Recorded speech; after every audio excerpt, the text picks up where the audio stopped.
All right, Joe, we are ready to start. So welcome to the Select Board meeting of September 26th. Please join me in the Pledge of Allegiance. I pledge allegiance to the flag of the United States of America and to the republic for which it stands, one nation, under God, indivisible, with liberty and justice for all. So just so people know, this meeting is being recorded and broadcast on local cable access. It's available live stream right now, and you can also call it up upon demand. And just going to do a little round of introductions. Recording in progress. I'm just going to repeat because the broadcast just got taped, that this is the September 26th meeting of the Select Board. We are being broadcast live, and our recording will be available upon demand. We're going to ask each Select Board member to introduce themselves to ensure we have a quorum, starting with you, Jamie. Jamie Stebbins. I'm Dottie Fulgenetti. I'm Craig Barger. And I think I hear Jen Stacy on her way in. We'll let her introduce herself when she gets here. Recording in progress. Jen, we're just doing introductions to ensure we have a quorum. So. I'm Jennifer Stacy. And we have our Town Administrator, Connor Reed, Assistant Town Administrator, Sean Dugan, and our Executive Assistant Extraordinaire, Elizabeth Hegg. We are excited to get to work tonight. So the first item that we have are announcements. Connor, do you want to talk about the reminder for Public Safety, Public Works Facility? Sure, thank you, Dottie.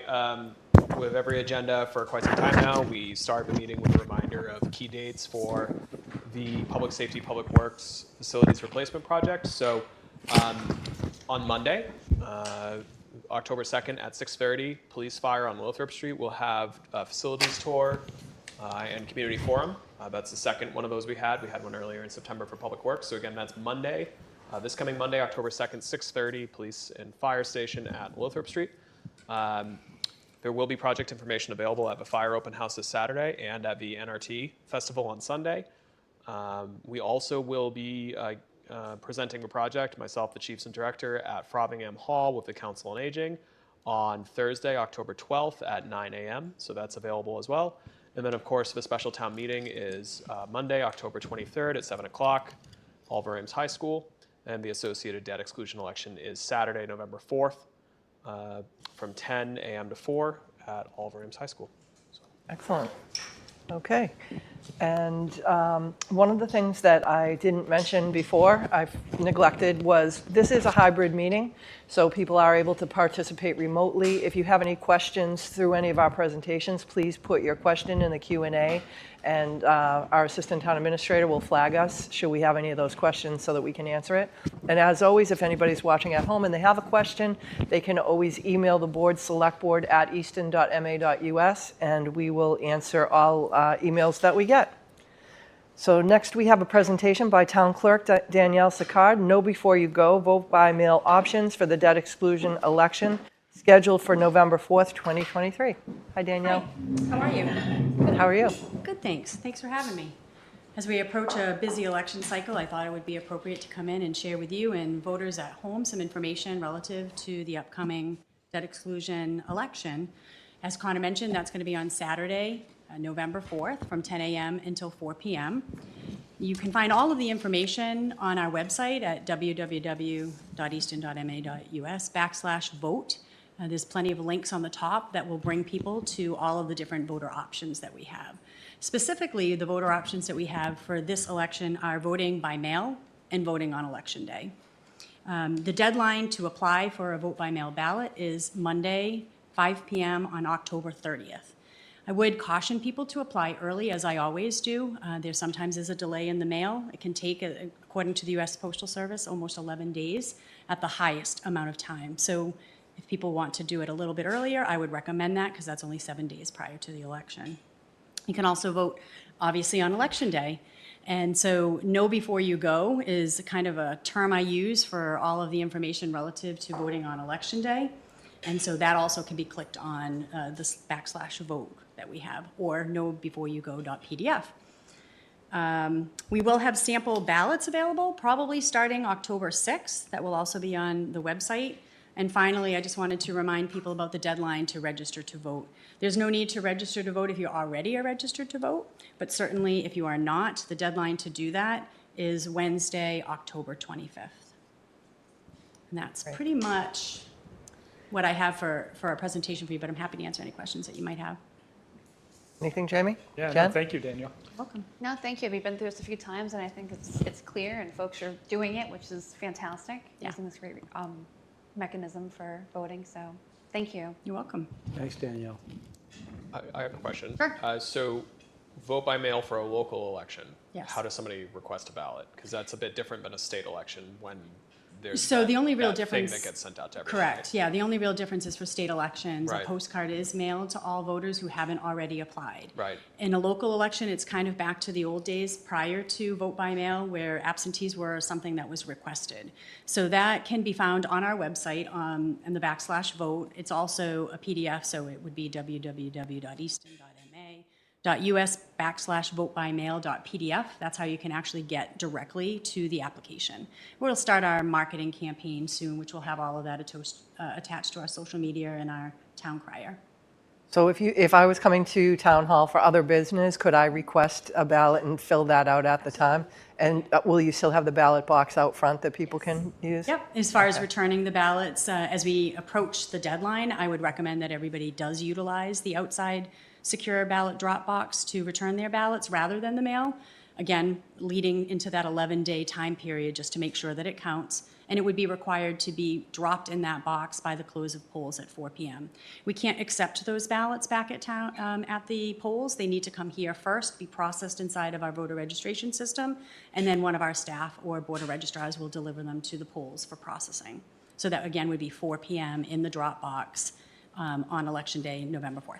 Okay, so I think that one of the things that I hear from some people during a regular election is they sometimes wait to the last minute because they think if a candidate drops out or concedes or whatever, but as a ballot question, nothing's going to change on this. So as soon as you get your ballot, get it in, get it placed in the box, and just get that off your checklist, right? Exactly. So, excellent. Well, thank you so much, and thank you to all of the people that serve as poll workers. I marvel at that every year because it's a long day, and these people have a big smile, and it's like the big day. Everybody's excited. There's a lot of energy and enthusiasm for the voting, but it is a long day for people. We do And have you some and- wonderful election workers in town. I'm Yeah, and privileged you and to your work with staff. them. Yeah, and my Great. staff, absolutely. So, thank you. Thank you, Danielle. Thank you, Danielle. Okay, next, vote for ballot language for a debt exclusion override scheduled for November 4th, 2023 for public safety, public works facility replacement project. Sure, thank you, Dottie. So printed in front of each of the board members is the exact form of the ballot question. This is based on statutory requirements relating to Prop 2.5. We've reviewed this also with bond counsel and town counsel to make sure that it matches with the warrant so that everything is as it ought to be. So this is very similar to the language that we had for the debt exclusion for Blanche Ames. If the board has any questions about it, I'm happy to answer it, but otherwise I would ask that the board, because this wasn't in the packet, just read the full ballot language into the record, and then if you're willing, you could vote to adopt that ballot language. Perfect. Craig, you've got that? Sure, I got it. Excellent. Shall the town of Easton be allowed to exempt from the provisions of Proposition 2 1/2, so-called, the amounts required to pay for the bonds to be issued in order to replace the Easton Public Safety and Public Works facilities, said project consisting of new police, fire, and public works facilities serving the community of Easton to be constructed on property located at 524 Depot Street, and 5 acres of land located at the southeast intersection of Washington Street and Main Street, also known as Daly's Corner, Easton, Massachusetts, including all associated site work and all other costs incidental and related thereto. So Okay. it'd also be yes, no. 'Cause Oh, that- then there's a yes, no. They specifically make sure that we Yeah. put that Yes, in no. the vote, in the little manual. Okay. And if anybody has any questions on that, or sometimes those ballot questions can be, some people find them confusing, feel free to reach out, ask questions, but a yes means you agree to the Right. To The debt the exclusion debt exclusion override. fund of a project, and a no is. So, Yeah, yes, So the so, project advances on a yes and it fails on a no. right. Okay, excellent. All right, so we need to vote to authorize that language. I move to authorize the ballot question that was just mentioned. Second. So that's Bodger and Stacy. And do we have to do a roll call vote for every hybrid, or if we're all here, we don't have to? Let's just do a I'm not roll certain, call but I vote would just to be definitely on the ask for a safe roll call side. on this one. Yeah. Stebbins, yes. Stacy, yes. Full Janetti, yes? Barger, yes. Okay, great, thank you. Next is a discussion and vote for recommendation on Article 2 and signing the October 23rd, 2023 special town meeting warrant. Article 2 authorizes a home rule petition for the senior property tax exemption program. Sure, thank you, Dottie. So in your packet and also in front of you in hard copy form is the proposed final warrant for the special town meeting to take place on October 23rd. Just very quickly, before getting to Article 2, I do just want to note that we've included, since your last meeting, we've gone to quite a few other meetings, and we want to make sure that the committees that have spent time reviewing the Public Safety, Public Works project, that their positions are known to voters. So since your meeting on the 11th, the following committees have reviewed the project, and each of them unanimously recommended. It was Select Board, the Finance Committee, the Municipal Building Committee, the Capital Planning Committee, Easton School Committee, and the Green Communities Committee. I just noticed we're missing the word committee somewhere in there, so we'll fix that. But so we have that included in here as well. Okay, terrific. Article 2, the board reviewed in draft form at your prior meeting and included it in the warrant, and it's now final. So this would be a home rule petition to create a unique program in Easton where there would be a means-tested senior property tax exemption program in Easton. The reason why it has to be done via home rule petition is because this doesn't exist in state law. It's not like a local option we can simply adopt through town meeting. So this would require a special act of the state legislature. We've worked internally. Finance Department and the Board of Assessors have been really awesome on this. And we've also vetted this through Senate Council, through Senator Timilty's office. So this language has been finalized. Happy to answer any questions about it, but the intent here is it would be a 3-year program, which is standard for a special act like this from the state, where during the years where we anticipate the largest bond increments associated with this project, and therefore the largest incremental tax increases with the project, which would be fiscal years 26, 7, and 8, that we would have a program for seniors who live in town and have lived in town for 10 years, who qualify for the state's existing circuit breaker tax credit to get a local credit against their municipal property taxes to help offset some of the cost of this program, so that folks who are empty nesters on fixed incomes below certain income levels have a program to help defray the cost of this, because we know that the project is expensive and there are folks that is a real challenge for. So this was reviewed since your last meeting by the Finance Committee, who recommend it. The Board of Assessors also reviewed it last week, and they would take a really important role on the administration of the program, and they recommend it as well. And I ask that the board do the same. Any comments, questions?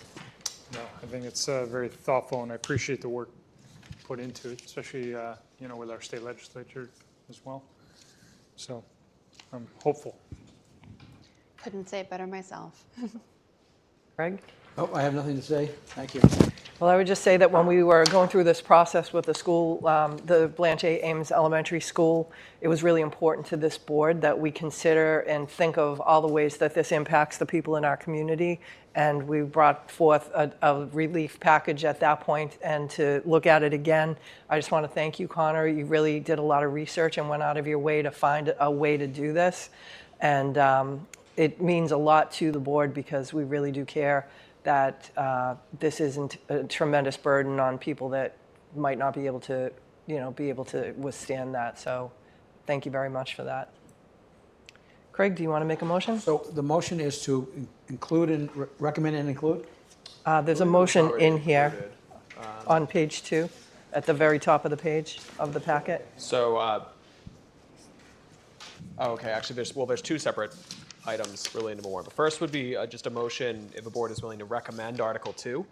And then after that, although it's not strictly required, the board always does take a motion to actually sign the warrant. Yeah. So Okay, if so the the- board would entertain those two motions. So the first motion is to recommend, to include and recommend and include Article 2. Second, Barger and Stacy? Stebbins, yes. Stacy, yes. Full Janetti, yes? Barger, yes. Excellent.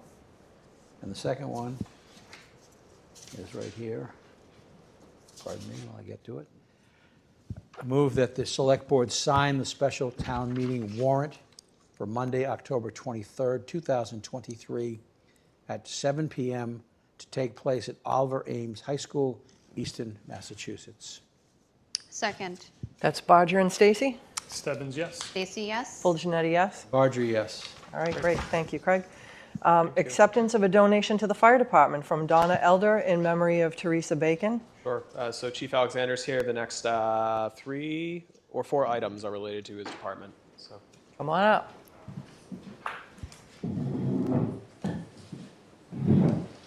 Good evening, everyone. Hi, Chief. Hello. So this is very nice of Ms. Elder to give a donation to the fire department in memory of Teresa Bacon, her friend, an Easton resident. And we do have a memo in the packet asking the select board to request consideration of this generous gift. And you recommend that we vote to accept it.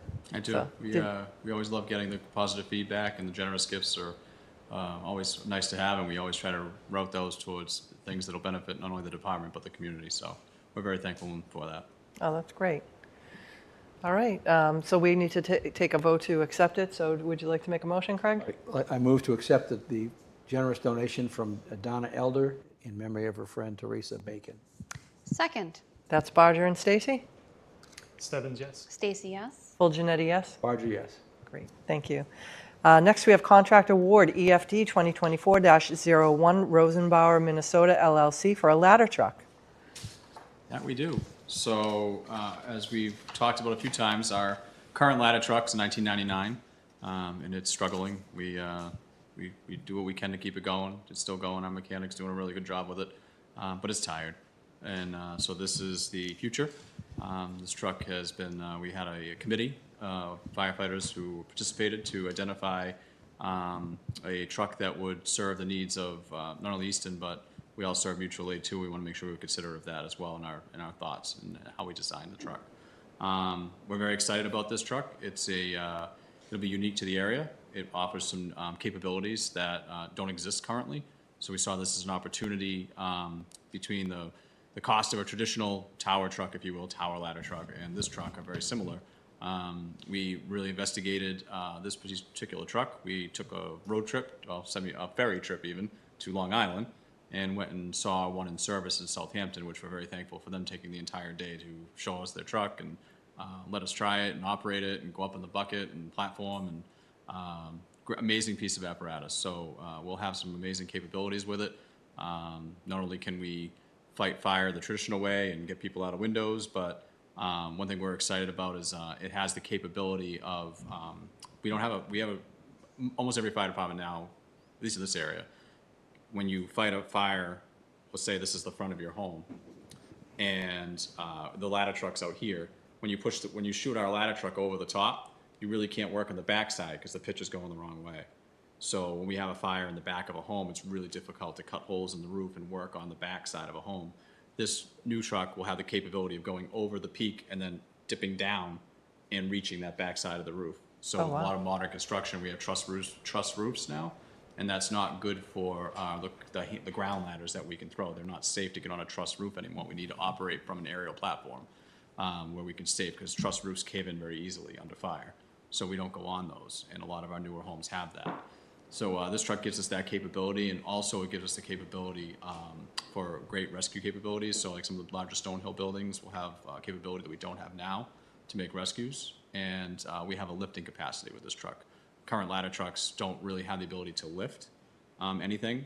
They look like they could, but they can't. They're not actually designed for that, and we'll have that ability. So this truck brings a great amount of capability, and We're excited for it. So it'll be delivered sometime towards the end of, sometime toward the end of the spring of 2025 is the estimate on this. That's unbelievable how long it takes to get these. Well, I'll tell you, we're Trucks very in. thankful to our Rosenbauer partners on this truck because everybody else was quoting 3 years. Wow. And they're very excited to get this type of apparatus in this area because it's not currently.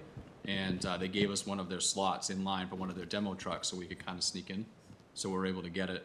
We were originally quoted about 2 years, which is just about what it'll be, which is we'll knock a year off that. So we're thankful for that.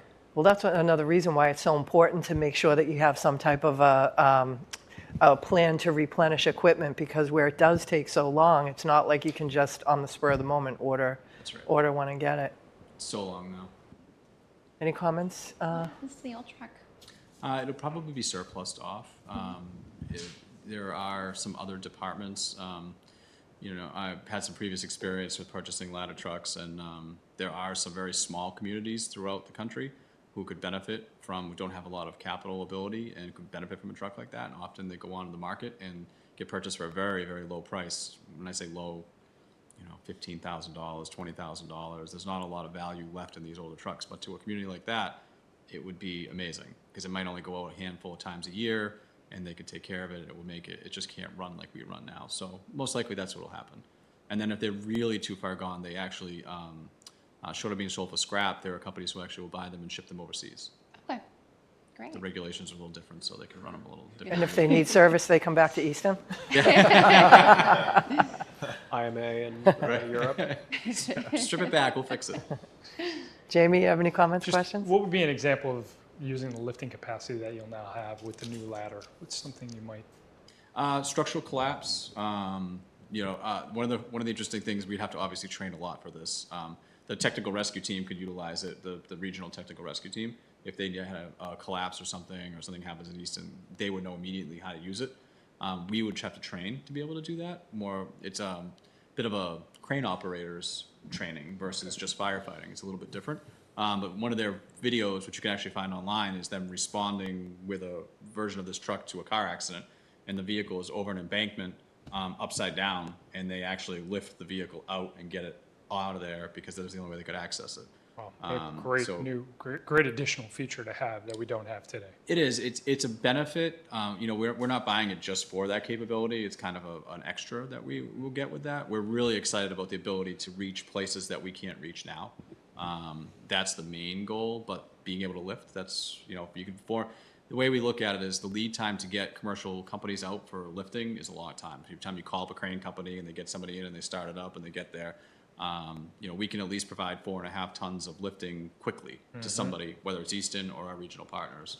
And you never know when that's going to happen. It's kind of one of those career events. Might be one time in its whole life with us, but if it saves a life, it's a great benefit to have. Right. I just think a car accident is a great example, right? The potential opportunity to be able to turn over a vehicle or get it out of it. Absolutely. I mean, it could definitely be utilized for stabilization, lifting. We see that a lot with, if you have a vehicle up on its side, it's in a weird position that we can't use our normal struts, there may be some capabilities to use the ladder to actually stabilize it, especially for extended operations. It will be something we train on. It's really new. We'll be very progressive with this. It doesn't really exist in the area. So we'll be inventing the wheel a little bit, but we're excited to be able to do that. Yep. Thank you. Absolutely. Craig? I just think, personally, I'm very excited that the taxpayers in town agreed to this purchase, so. We're thankful because Very thankful for we that. were concerned about our current truck, and we're glad everybody understood and was willing to show the support, so absolutely. And I'm just thinking of the time reference. You said 1999, so that was while we were all preparing for Y2K, when we thought all the computers were going to fail and wreak havoc on society, and it feels like that was a lifetime ago. So This will be my last ladder truck, really. Yeah. It's funny to think about that now, but I won't see this one get retired. Yeah. So it's kind of a little, it's a little sentimental. Starting getting your last apparatus, probably one more engine in my tenure before I'm done. So we're getting there, but it's a great thing to add, and we're excited. Great. Well, I think it's a real benefit that we have you as our chief with such mechanical knowledge and expertise to be able to know what, what is important, how to separate the bells and whistles and from the real needs of what we have, and how that does play into the work that you do for the safety of the firefighting staff as well as the public. Really happy to be able to rely on you for that kind of expertise. Thank you, much appreciated.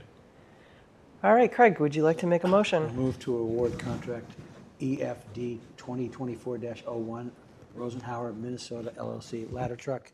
Total contract amounts $2,177,582. Second, Okay, so that's Bodger and Stacy. Stebbins, yes. Stacy, yes. Full Janetti, yes? Barger, yes. All right, terrific.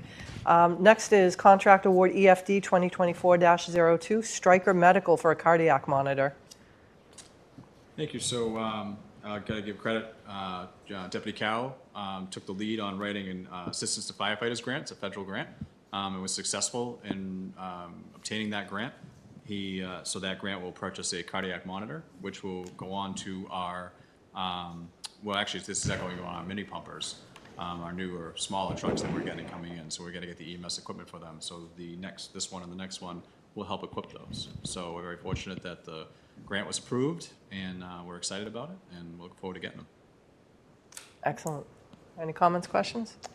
All right, Craig, you want to make a motion? Sure, I move to award contract EFD 2024-02, Stryker Medical cardiac monitor, funded in the amount of $46,171.96 from a 2023 Assistance to Firefighters Grant Award. Second, So that's Bodger and Stacy. Stebbins, yes. Stacy, yes. Full Janetti, yes? Barger, yes. Terrific. Contract award EFD 2024-03, Stryker Medical for a cardiac monitor and 2 CPR machines. So one of the things that we've identified as our capital items that are starting to age out are our cardiac monitors and our CPR machines. So those who haven't seen them before, we have a CPR machine that you slide a board under someone's back, and then the machine goes on top of them when they need CPR, and the machine will actually take over and do mechanical compressions for us. Truly, in my probably top 3 life-altering, and not trying to create a pun, life-saving devices I've seen come out in the fire service and EMS. So great machines. We have 4 of them now, but they're getting old and they're beginning to time out and they're end of life. So we're beginning our process of replacing them.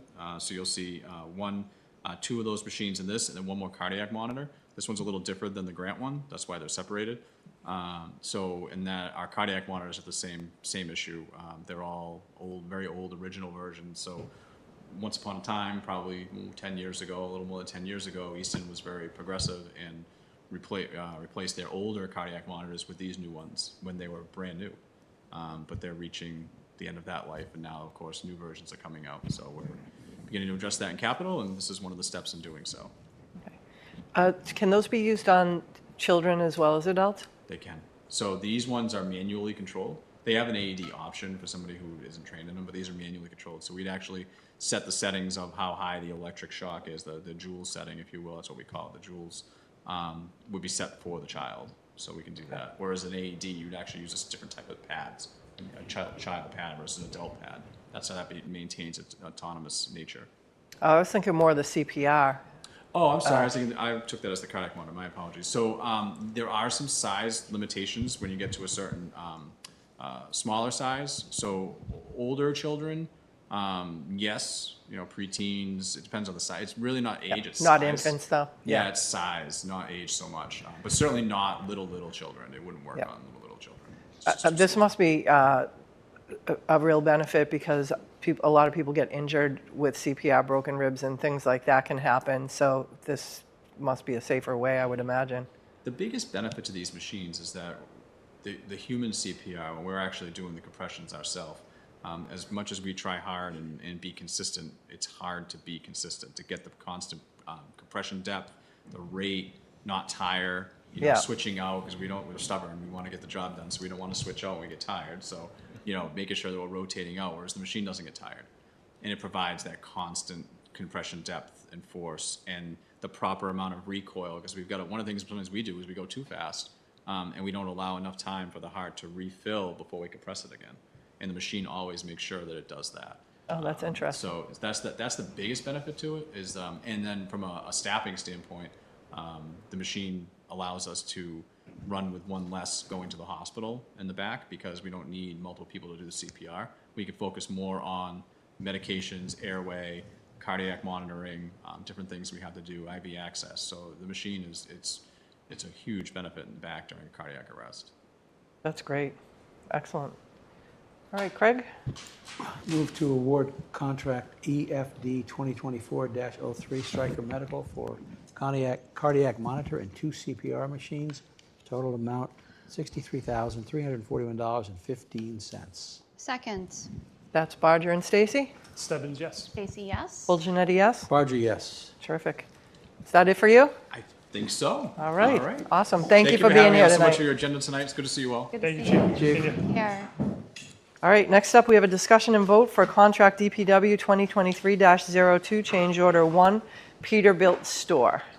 Sure, thank you, Dottie. Director Field couldn't be here with us tonight, so we have a memo from the director for both item 9 and 10.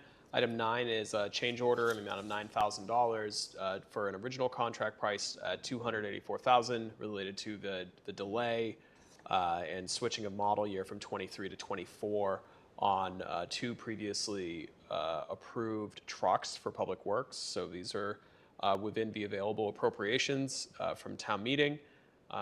So Director Field's recommending approval of that change, and so do I. Okay. Any questions, comments? No? Craig? Move to award contract DPW 2023-02 change order number 1 Peterbilt store in the amount of $9,176. Second. Barger and Stacy? Stebbins, yes. Stacy, yes. Full Janetti, yes? Barger, yes. Okay. Contract award, contract DPW 2024-04, 2024 Peterbilt 6-wheel cab and chassis with the Peterbilt store. Sure, thank you, Dottie. So this is a new contract for the referenced cab and chassis for the new Peterbilt. Uplifting will be performed under a separate contract that had already been approved. Town meeting approved the capital request to replace this back in May of 2023. Appropriation was $280,000. This is actually for $156,000. I don't know the uplifting off the top of my head, but it fits within the total budget, so I would recommend approval. Any comments, questions? Move to award contract DPW 2024-04, 2024 Peterbilt 6-wheel cab and chassis, Peterbilt store, the amount of $156,217. Second. Barger and Stacy? Stebbins, yes. Stacy, yes. Full Janetti, yes? Barger, yes. All right. Next up, discussion and vote approval of designated payroll signers listing as required by Mass General Law, Chapter 41, Section 41. Sure, attached to the board's packet, Linda, you're free to come up and join us, is a memo from Brian Mandeville, payroll specialist in the Treasurer Collector's Office. Under state law, Select Board needs to vote to designate who is authorized to sign payroll in the event of the absence of a department head, and this is just an updated list. Okay, great. Any comments or questions from anyone? Linda, do you want to add anything, or? No, this is mostly housekeeping. Okay, We pretty can't seem to- self-explanatory. We can't seem to keep up with all of the changes, but we try periodically. Well, that's good. You don't want to wait until the day somebody's out and you don't have anyone to sign payroll. Nobody wants to be that person, right? Craig? I move to accept the list of designated secondary payroll signers in accordance with Mass General Law, Chapter 41, Section 41, as provided by the Treasurer Collector. Second. So that's Barger and Stacy? Stebbins, yes. Stacy, yes. Full Janetti, yes? Barger, yes. All right, great. Thank you very Thanks. much. Thanks for being here tonight. Thank you. All right, next up was an appointment to the Zoning Board of Appeals as an alternate. Jean Rummel, with a term expiration of June 30th, 2024. We do have a volunteer application submitted by Jean Rummel as for an open alternate seat on the Zoning Board of Appeals. And we had Jean actually come in and apply for the Planning and Zoning Board at our last meeting. And at the time, I realized that there was an open an open seat for this board, which I felt would better suit her expertise. She's an attorney. She's very well accomplished in the Air Force, and I thought that she would be interested in this. So when I gave her a call, she said she was interested in it. She had actually thought she checked off the box for both this and the planning board, so she was really happy that we reached out, and I think she'll do a great job. Anybody have any comments or questions? No, her resume was very impressive when we looked at it for the planning board. Yeah. All right, Absolutely, and I just want to thank you for stepping up for this opportunity. terrific. Craig, do you want to make I the move motion? to appoint Jean Rummel for an open alternate seat on the Zoning Board of Appeals with the expiration date of June 30th, 2024. Second, That's Barger and Stacy, and this will be a roll call vote. Stebbins, Rummel. Stacy Rummel. Full Janetti Rummel? Barger Rummel. Excellent. Next, an appointment to the Eastern Shoveltown Cultural District Management Partnership Team, Frank Altieri, for a term expiring June 30th, 2026. We have received a volunteer application by Frank Altieri for this open seat on the Cultural District Management Partnership Team. And as people probably aware, the Cultural District combines arts, culture, travel, tourism, and economic development to host some really cool events. Most recently, we had the summer end of concert series where we had 5 bands, food trucks, ice cream truck. Artists were out doing their thing, and it was a lot of fun. We probably had about 800 people throughout the day, so it was an amazing success. And by some quirk of fate, we missed the hurricane by a day, so we had a beautiful sunny day. So we were very lucky. During the summer concert series on Wednesday nights, we missed bad weather. Sometimes it was Tuesday, sometimes it was Thursday, but Wednesday we had great weather all summer. So thank you to Frank for volunteering to fill that seat. He's a great friend to the district, and that we look to fill those seats with people that are artists or businesses within the cultural district. So I move to appoint Frank Altieri to the Eastern Shoveltown Cultural District Management Partnership Team with an expiration of June 30th, 2026. Second, Barger and Stacy? Stebbins, Altieri. Stacy Altieri. Full Janetti Altieri? Barger Altieri. Excellent. We have an appointment to the Planning and Zoning Board alternate, Kathy Kidd, with a term expiring of June 30th, 2024.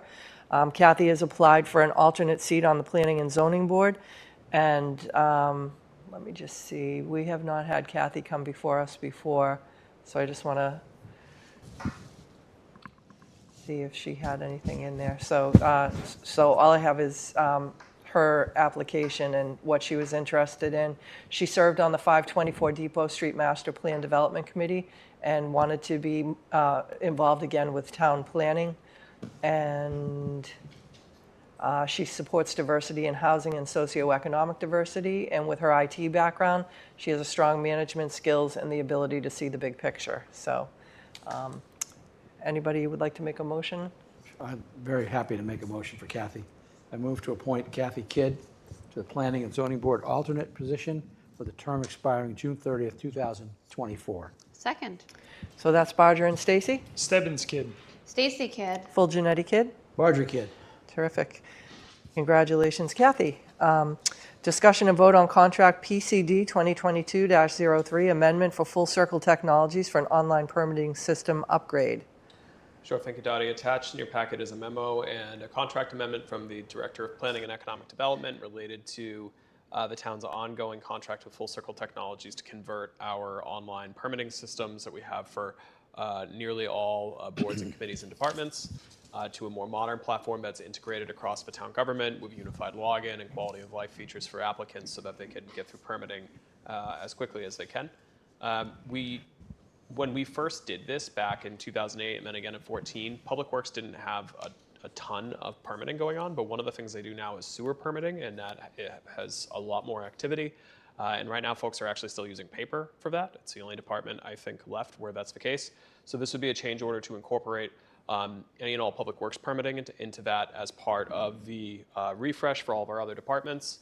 It's $19,820. Most of that, $14,840, is available from unspent capital allocation for the base contract, and the remaining $49.80 would be paid out of DPW. Well worth it. Absolutely. All right, any questions? Craig? I move to award contract PCD 2022-03 amendment, Full Circle Technologies online permitting system upgrade, in the amount of $19,820. Second. Barger and Stacy? Stebbins, yes. Stacy, yes. Full Janetti, yes? Barger, yes. Terrific. We have an acceptance of resignation from the Housing Authority effective November 17th, 2023. Pamela Widup. Her term expires April 28th, 2026. We do have a memo of her resignation. Pam has served for quite a while on that seat for the Housing Authority, and she's done a wonderful job. She is a resident representative there, and she's been a great contributor. So I want to thank Pam for her service and wish her well in her endeavors. And with gratitude, we'll accept her resignation. Any questions? No? I move to accept the resignation from the Housing Authority effective November 17, 2023 from Pamela Widup, whose term expired on April 28, 2026. Second. That's Barger and Stacy, and then a roll call vote. Stebbins, Widup. Stacy, what up? Full Janetti Widup. Barger, Widup. All right. Next, we have the acceptance of the minutes, August 21st, 2023, September 11th, 2023, and September 15th, 2023. So moved, Barger. Second.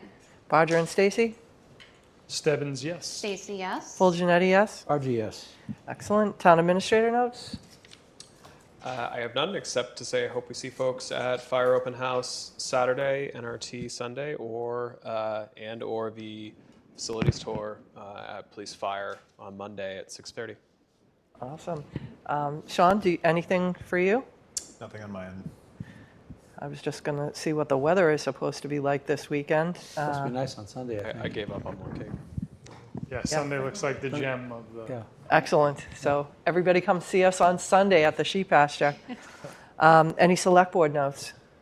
I'll plug the Green Communities Committee as well. We'll have a booth at NRT, and NBC will have a booth, right? So yeah, that would be fantastic if we get a good showing and good weather is on tap. And certainly the select board would love to, those that'll be in attendance would love to talk to everybody. Excellent.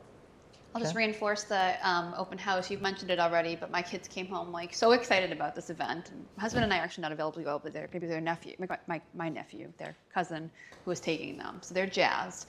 And if folks haven't seen the flyer, it's from 11 to 2 at the fire station. And there'll be like pizza, ice cream, refreshments, touch a truck, spray hose, like Jaws of Life. Like they're selling this. It's sounds pretty awesome.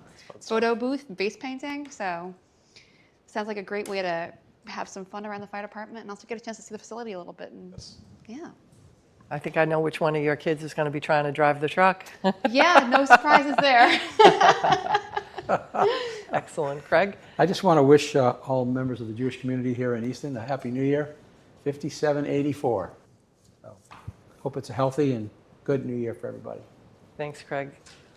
And I'm just going to say that this week, starting yesterday, you can order your COVID tests online by going to covid.gov. Make sure you do that. I think you can get up to 4 per person. So get your orders in and stay healthy, everyone. So we are going to have an executive session under Purpose 6 of Mass General Law, Chapter 30A, subsection 21A, to consider the purchase, exchange, lease, or value of real property of land situated at 360 Washington Street.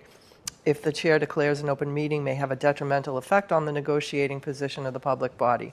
So we are going to make a motion, a second, and a roll call vote to enter into executive session, not to return to open session.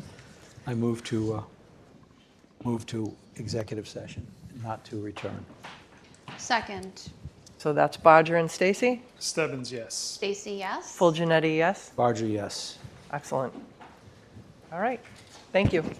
And thanks, Kat, for filming tonight.